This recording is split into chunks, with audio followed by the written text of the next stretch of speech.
ಹೋಳಿಗೆ ಮಾಡಿದ್ರೆ ಸಾಫ್ಟಾಗಿ ಬರೋದೇ ಇಲ್ಲ. ಹಾಗೆಯೇ ಹೋಳಿಗೆ ಮಾಡಲಿಕ್ಕೆ ತಟ್ತಾ ಇದ್ರೆ ಅದು ಮಧ್ಯ ಕಿತ್ತೋಗ್ಬಿಡುತ್ತೆ, ನೀಟಾಗೇ ಬರಲ್ಲ. ನಾನಿಲ್ಲಿ ಹೋಳಿಗೆ ಮಾಡೋದು ಹೇಗೆ ಅಂತ ತುಂಬ ಸುಲಭವಾಗಿ ತಿಳಿಸಿದ್ದೀನಿ. ಎಂಥವರು ಕೂಡ ಮಾಡ್ಬೋದು. ಎಲ್ಲೂ ಸ್ಕಿಪ್ ಮಾಡ್ದೇನೆ ನೋಡಿ. ಹಾಗೆಯೇ ಸಬ್ಸ್ಕ್ರೈಬ್ ಮಾಡ್ಕೊಂಡಿಲ್ಲ ಅಂದರೆ ಸಬ್ಸ್ಕ್ರೈಬ್ ಮಾಡ್ಕೊಳ್ಳಿ. ಎಲ್ರಿಗೂ ನಮಸ್ಕಾರ. ನಾನು ಶಿಲ್ಪಾ. ಬೆಳಿಗ್ಗೆ ತಿಂಡಿಗೆ ನಾನು ಗೋಧಿ ನುಚ್ಚಿನ ಉಪಮಾನ ಮಾಡಿದ್ದೆ. ಆ ನಂತರದ ಕಂಟಿನ್ಯೂಯೇಷನ್ ಇದು. ಒಂದೇ ವಿಡಿಯೋದಲ್ಲಿ ಹಾಕಿದ್ರೆ ಲೆಂತಿ ಆಗುತ್ತೆ ಅಂತ ಇವಾಗ ಹಾಕ್ತಾಯಿದ್ದೀನಿ. ಗೆಣಸಿತ್ತು, ಗೆಣಸಿಂದ ಒಬ್ಬಟ್ಟು ಮಾಡೋಣ ಅಂತ ಮಾಡ್ತಾಯಿದ್ದೀನಿ. ಗೆಣಸನ್ನು ಫಸ್ಟು ನೀಟಾಗಿ ತೊಳ್ಕೊಳ್ಬೇಕು. ಒಂದು ಅರ್ಧ ಗಂಟೆ ನೆನೆಸಿಟ್ರೆ ಅದು ಅದರಲ್ಲಿರೋ ಮಣ್ಣೆಲ್ಲ ಹೋಗ್ಬಿಡುತ್ತೆ. ಆನಂತರ ನಾವು ನೀಟಾಗಿ ತೊಳ್ಕೊಬೇಕು. ಅದನ್ನು ಒಂದು 2-3 ಸಲ ತೊಳೆದ್ಬಿಟ್ಟು ಉಪಯೋಗಿಸ್ಬೇಕು. ಯಾಕಂದರೆ ತುಂಬಾ ಮಣ್ಣಿರುತ್ತೆ, ಅದೆಲ್ಲ ತೆಗೆದ ನಂತರ ಆನಂತರ ಉಪಯೋಗಿಸ್ಕೊಳ್ಬೇಕು. ಅದಾದಮೇಲೆ ನಾನು ತೊಳೆದ್ಬಿಟ್ಟು ಒಂದು ಕುಕ್ಕರ್ಗೆ ಹಾಕಿ ಆ ಗೆಣಸು ಮುಳುಗೋ ಅಷ್ಟು ನೀರನ್ನ ಹಾಕಿ ಬೇಯಲಿಕ್ಕೆ ಇಡ್ತಾಯಿದ್ದೀನಿ. ಬೆಳಗಿನ ತಿಂಡಿ ಎಲ್ಲ ತಿಂದಾದಮೇಲೆ ಮಕ್ಕಳೆಲ್ಲ ಸ್ಕೂಲಿಗೆ ಹೋದ್ರು, ಅವ್ರಿಗೆಲ್ಲ ಬಾಕ್ಸ್ ಎಲ್ಲ ಪ್ಯಾಕ್ ಮಾಡಿ ಕೊಟ್ಟಾದಮೇಲೆ ಇವಾಗ ನಾನು ಗೆಣಸಿತ್ತಲ್ಲ, ಹಾಗಾಗಿ ಒಬ್ಬಟ್ಟು ಮಾಡೋಣ ಅಂತ ಮಾಡ್ತಾಯಿದ್ದೀನಿ. ಗೆಣಸನ್ನ ಸಾಮಾನ್ಯವಾಗಿ ಮಕ್ಕಳು ತಿನ್ನಲ್ಲ. ಈ ರೀತಿ ಒಬ್ಬಟ್ಟು ಮಾಡಿಕೊಟ್ರೆ ತಿಂತಾರೆ ಇಷ್ಟಪಟ್ಟು. ತುಂಬಾ ಚೆನ್ನಾಗಿರುತ್ತೆ. ನೀವು ಒಂದ್ಸಲ ಟ್ರೈ ಮಾಡಿ. ಈ ಹೋಳಿಗೆ ಮಾಡಲಿಕ್ಕೆ ಕೋಟಿಂಗಿಗೆ ನಾನು 1 ಕಪ್ಪಷ್ಟು ಮೈದಾ ಹಿಟ್ಟನ್ನ ತೊಗೊಂಡಿದ್ದೀನಿ. ಹಾಗೆಯೇ 2 ಸ್ಪೂನಷ್ಟು ಚಿರೋಟಿ ರವೆ, ಸ್ವಲ್ಪ ಅರಿಶಿನ ಪುಡಿ, ಚಿಟಿಕೆ ಸಾಲ್ಟು, ಹಾಗೆಯೇ ಸ್ವಲ್ಪ ನೀರು, ಸ್ವಲ್ಪನೇ ನೀರು ಹಾಕ್ಕೊಂಡು ಕಲಿಸ್ಕೊಳ್ತಾ ಹೋಗಬೇಕು. ಒಂದೇ ಸಲ ಹಾಕಬಾರ್ದು. ಈ ಥರ ಸ್ವಲ್ಪ ಹಾಕ್ಕೊಂಡು ನೀಟಾಗಿ ಕಲಿಸ್ಕೊಳ್ಬೇಕು. ಅದಾದ ನಂತರ ಎಣ್ಣೆ ಹಾಕ್ಕೊಂಡು ಅದನ್ನು ಚೆನ್ನಾಗಿ ನಾವು ಏನು ಮಾಡಬೇಕು, ಈ ಥರ ಅಂದರೆ ಕೈಯಿಂದ ಚೆನ್ನಾಗಿ ಮಿದಿಸ್ಬೇಕು. ಅಂದರೆ ಹಿಟ್ಟು ಚೆನ್ನಾಗಿ ಹದವಾಗಿ ಬಂದಷ್ಟು ಒಬ್ಬಟ್ಟು ಎಲ್ಲೂ ಬ್ರೇಕ್ ಆಗೋಲ್ಲ. ನಾವು ಎಷ್ಟೇ ತೆಳುವಾಗಿ ಮಾಡಿದ್ರೂ ಕೂಡ ತುಂಬ ಚೆನ್ನಾಗೇ ಬರ್ತವೆ. ಚಿರೋಟಿ ರವೆ ಹಾಕೋದ್ರಿಂದ ನಾವು ಎಷ್ಟೇ ನೀಟಾಗಿ ತೆಳುವಾಗಿ ಮಾಡಿದ್ರೂ ಅದು ನೀಟಾಗಿ ಒಂಥರ ಎಕ್ಸ್ಪ್ಯಾಂಡ್ ಆಗುತ್ತೆ. ಎಲ್ಲೂ ಒಂಥರ ಬ್ರೇಕ್ ಬರೋದಿಲ್ಲ, ಅಂದರೆ ಎಲ್ಲೂ ಕಿತ್ತೋಗೋದಿಲ್ಲ. ಆ ರೀತಿ ನೀಟಾಗಿ ಒಬ್ಬಟ್ಟುಗಳು ನೀಟಾಗಿ ಬರ್ತವೆ. ನಾವು ಕಲಿಸ್ಬಿಟ್ಟು ಅದನ್ನು ಕಡಿಮೆ ಅಂದ್ರೂ 1 ಅವರ್ ಆದರೂ ಇಡಲೇಬೇಕು. 2 ಅವರ್ಸ್ ಇಟ್ಟರೂ ನಡೆಯುತ್ತೆ. ಕುಕ್ಕರಲ್ಲಿ ಹಾಕಿ ಬೇಯಕ್ಕಿಟ್ಟಿದ್ನಲ್ಲ, ಅದು ಬೆಂದಿದೆ. ಒಂದೇ ಸ್ಟೀಮ್ ಬರ್ಸಿದ್ರೆ ಸಾಕು, ಇಲ್ಲಾಂದರೆ ಫುಲ್ ಬೆಂದೋಗ್ಬಿಡ್ತವೆ ಅವು. ಒಂದು ಸ್ಟೀಮ್ ಬರ್ಸಿದ ತಕ್ಷಣ ಆಫ್ ಮಾಡಿಬಿಡ್ಬೇಕು.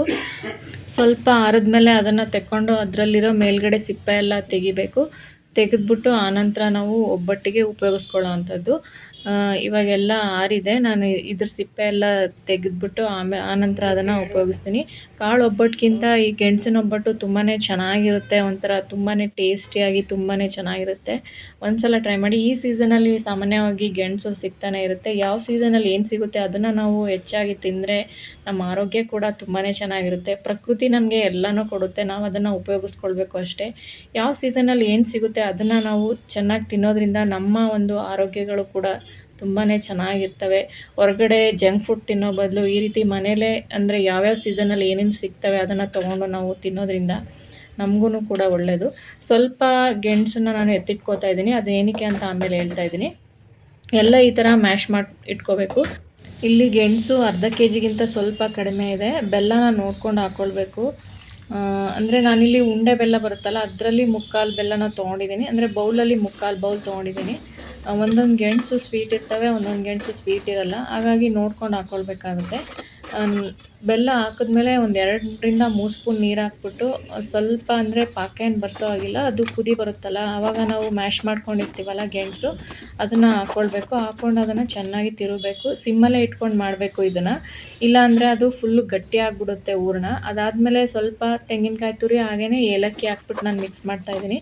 ಸಿಮ್ಮಲ್ಲೇ ಇಟ್ಕೊಂಡು ಮಾಡಬೇಕು. ಜಾಸ್ತಿ ಹೈ ಫ್ಲೇಮಲ್ಲಿ ಇಟ್ಕೊಂಡ್ರೆ ಏನಾಗುತ್ತೆ ಗೊತ್ತಾ, ಅದು ಫುಲ್ ಗಟ್ಟಿ ಆಗಿಬಿಡುತ್ತೆ. ಗೆಣಸು ಉಂಡೆ ಮಾಡಿದ್ರೆ ಫುಲ್ಲು ಆಮೇಲೆ ಗಟ್ಟಿ ಆಗ್ಬಿಟ್ಟು ಫುಲ್ಲು ಒಬ್ಬಟ್ಟು ತಟ್ಟಲಿಕ್ಕೆ ಬರೋದಿಲ್ಲ. ಇದನ್ನು ಹದವಾಗಿ ಮಾಡ್ಕೋಬೇಕು ನಾವು. ಸಿಮ್ಮಲ್ಲಿ ಇಟ್ಕೊಂಡು ನಾವು ಕಟ್ಟಿದ್ರೆ ಉಂಡೆನ ಅದು ಕೈಗೆ ಅಂಟಬಾರ್ದು. ಆ ರೀತಿ ಹದವಾಗಿ ಬಂದ ತಕ್ಷಣ ಆಫ್ ಮಾಡ್ಕೊಂಬಿಡ್ಬೇಕು. ಸಿಮ್ಮಲ್ಲೇ ಇಟ್ಕೊಂಡು ಮಾಡ್ಕೊಳ್ಬೇಕು. ಈಗ ತುಪ್ಪ ಇದೆ, ಅದನ್ನು ಕಾಯಲಿಕ್ಕೆ ಸ್ವಲ್ಪ ಇಡ್ತಾಯಿದ್ದೀನಿ. ಗಟ್ಟಿಯಾಗಿದೆ. ಇವಾಗ ನಾವು ಒಬ್ಬಟ್ಟನ್ನು ತಟ್ಕೊಳ್ಬೇಕು. ಇವಾಗ ನಾನು 1.5 ಅವರ್ ಇಟ್ಟಿದ್ದೆ ಇದನ್ನು. ಅದಾದಮೇಲೆ ನಾನು ಅದನ್ನು ತಟ್ಕೊಳ್ತಾ ಇದ್ದೀನಿ. ಅದು ಚೆನ್ನಾಗಿ ಆಗಿದೆ. ಇವಾಗ ಅದರಲ್ಲೇ ಎಣ್ಣೆ ಇದೆಯಲ್ಲ, ಹಾಕಿದ್ನಲ್ಲ ಅದರಲ್ಲೇ ಎಣ್ಣೆ ಇನ್ನೂ ಇತ್ತಲ್ಲ, ಅದನ್ನೇ ಯೂಸ್ ಮಾಡ್ಕೊಂಡು ನಾನು ತಟ್ತಾ ಇದ್ದೀನಿ. ಬಾಳೆ ಎಲೆಲ್ಲಾದರೂ ಮಾಡ್ಕೋಬೋದು, ಅಥವಾ ಎಣ್ಣೆ ಪೇಪರ್ ಇರುತ್ತಲ್ಲ ಅದರಲ್ಲಾದರೂ ಮಾಡ್ಕೋಬೋದು. ಈ ಥರ ತೊಗೊಂಡು ನಮ್ಗೆ ಎಷ್ಟು ದಪ್ಪ ಬೇಕೋ ಅಷ್ಟು ದಪ್ಪ ನಾವು ತಟ್ಕೊಳ್ಬೋದು. ಅದಾದಮೇಲೆ ಕೋಟಿಂಗ್ ಎಲ್ಲ ಆದಮೇಲೆ ಅದನ್ನು ಮೇಲ್ಗಡೆ ಬರುತ್ತಲ್ಲ ಎಕ್ಸ್ಟ್ರಾ ಮೈದಾ, ಅದನ್ನು ತೆಗೆದುಬಿಡ್ಬೇಕು. ಎಷ್ಟು ನೀಟಾಗಿ ಬರುತ್ತೆ ಅಂದರೆ ಎಣ್ಣೆ ಹಾಕ್ಕೊಂಡು ಈ ಥರ ತಟ್ಟಾಗ ಎಲ್ಲೂ ಕೂಡ ಅದು ಏನೂ ಬ್ರೇಕೇ ಆಗೋಲ್ಲ, ಎಷ್ಟು ತೆಳುವಾಗಿ ತಟ್ಟಿದ್ರೂ ಕೂಡ. ಅಂದರೆ ನಾವು ಕಲಿಸ್ತೀವಲ್ಲ ಮೈದಾ, ಅದನ್ನು ಹದವಾಗಿ ಕಲಿಸ್ಕೋಬೇಕು. ಹಾಗೆಯೇ ಹೂರಣ ಕೂಡ ಅಷ್ಟೇ. ಏನೇ ಒಬ್ಬಟ್ಟು ಮಾಡೋಕ್ಕೆ ಬರಲಿಲ್ಲ ಅಂದ್ರೂ ಕೂಡ ಈ ಥರ ನೋಡ್ಕೊಂಡು ಮಾಡಿದ್ರೆ ಈಸಿಯಾಗಿ ಮಾಡ್ಕೊಳ್ಬೋದು. ಆಮೇಲೆ ಅದು ಕಾವಲಿ ಕಾದಾದಮೇಲೆ ನಾನಿಲ್ಲಿ ಬೇಯಿಸ್ಲಿಕ್ಕೆ ಹಾಕ್ತಾಯಿದ್ದೀನಿ. ಅದನ್ನು ಆ ಕಾವಲಿ ಮೇಲೂ ಸಹ ಎಷ್ಟು ತೆಳುವಾಗಿ ಬೇಕೋ ಅಷ್ಟು ತೆಳುವಾಗಿ ನಾವು ಅದನ್ನು ಮತ್ತೆ ಕೂಡ ಅದನ್ನು ಎಕ್ಸ್ಪ್ಯಾಂಡ್ ಮಾಡ್ಕೋಬೋದು. ಅದಾದಮೇಲೆ ನಾನು ತುಪ್ಪ ಹಾಕ್ತಾಯಿದ್ದೀನಿ. ಒಬ್ಬಟ್ಟು ಬೇಯಿಸ್ಬೇಕಾದ್ರೂ ಅಷ್ಟೇ ಮೀಡಿಯಮ್ ಫ್ಲೇಮಲ್ಲಿ ಇಟ್ಕೊಂಡು ಮಾಡಬೇಕು. ಸಿಮ್ಮಲ್ಲೂ ಇಟ್ಕೋಬಾರ್ದು, ಹೈ ಫ್ಲೇಮಲ್ಲೂ ಇಟ್ಕೋಬಾರ್ದು, ಮೀಡಿಯಮಲ್ಲೇ ಇಟ್ಕೊಂಡು ಮಾಡ್ಕೋಬೇಕು. ಇಲ್ಲಾಂದರೆ ಸೀದೋಗ್ಬಿಡುತ್ತೆ.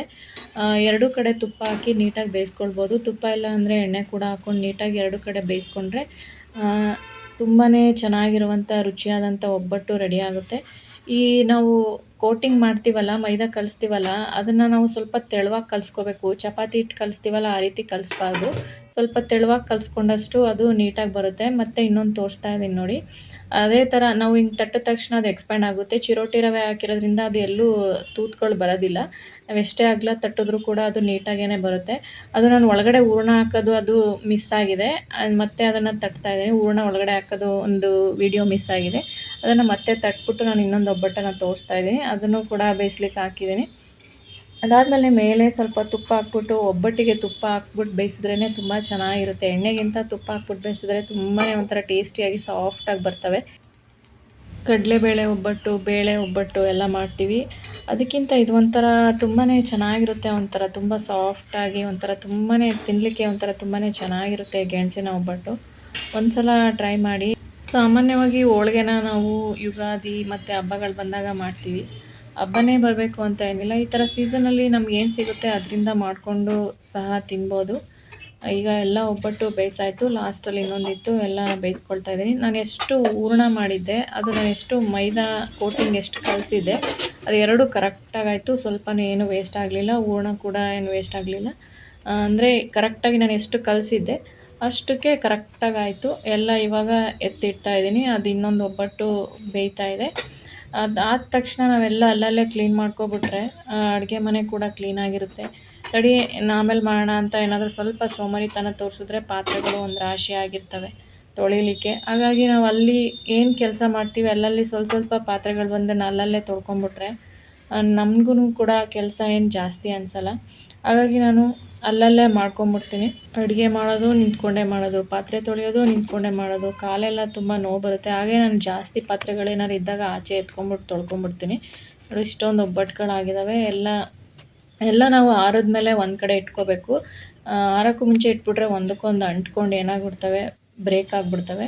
ಹಾಗಾಗಿ ಆರಿದ್ಮೇಲೆ ಇಟ್ಕೋಬೇಕು. ಎಷ್ಟು ಸಾಫ್ಟಾಗಿ ಬಂದಿದೆ ನೋಡಿ, ಎತ್ತಿ ನಾನು ತೋರಿಸ್ತಾ ಇದ್ದೀನಿ. ಅದೆಲ್ಲಿ ನಾವು ಏನೇ ಮಾಡಿದ್ರೂ ಅದು ಅಂದರೆ ಬ್ರೇಕ್ ಕಿತ್ತೋಗೋದಿಲ್ಲ, ಆ ರೀತಿ ಇದೆ. ಎಷ್ಟು ತೆಳುವಾಗಿ ಎಷ್ಟು ನೀಟಾಗಿ ಬಂದಿದೆ. ಆಮೇಲೆ ಈ ರೀತಿ ಮಡ್ಚ್ಬಿಟ್ಟು ಕೊಟ್ಟರೆ ಒಂದು 2 3 ತಿಂತಾರೆ ಇಬ್ಬರೂ. ಹಾಗಾಗಿ ಬೇಗ ಕೂಡ ತಿಂತಾರೆ. ಎಷ್ಟು ಸಾಫ್ಟಾಗಿ ಮಡ್ಚಿದ್ರು ಎಷ್ಟು ಸಾಫ್ಟಾಗಿ ಬಂದಿದೆ ನೋಡಿ. ಒಬ್ಬಟ್ಟು ಈ ರೀತಿ ಮಾಡಿದ್ರೆ ಒಂಥರ ಚೆನ್ನಾಗಿರುತ್ತೆ. ಕಾಳೊಬ್ಬಟ್ಟು ಅಷ್ಟೇ ಇದೇ ರೀತಿ ಮಾಡೋವಂಥದ್ದು. ನಾನು ಸ್ವಲ್ಪ ಗೆಣಸನ್ನು ಎತ್ತಿಟ್ಕೊಂಡಿದ್ನಲ್ಲ, ಅದನ್ನು ಸ್ವಲ್ಪ ಮೊಸರು ಹಾಕ್ಬಿಟ್ಟು ಕಲಿಸ್ಬಿಟ್ಟು ಒಂದು 10 ನಿಮಿಷ ಇಡ್ತೀನಿ.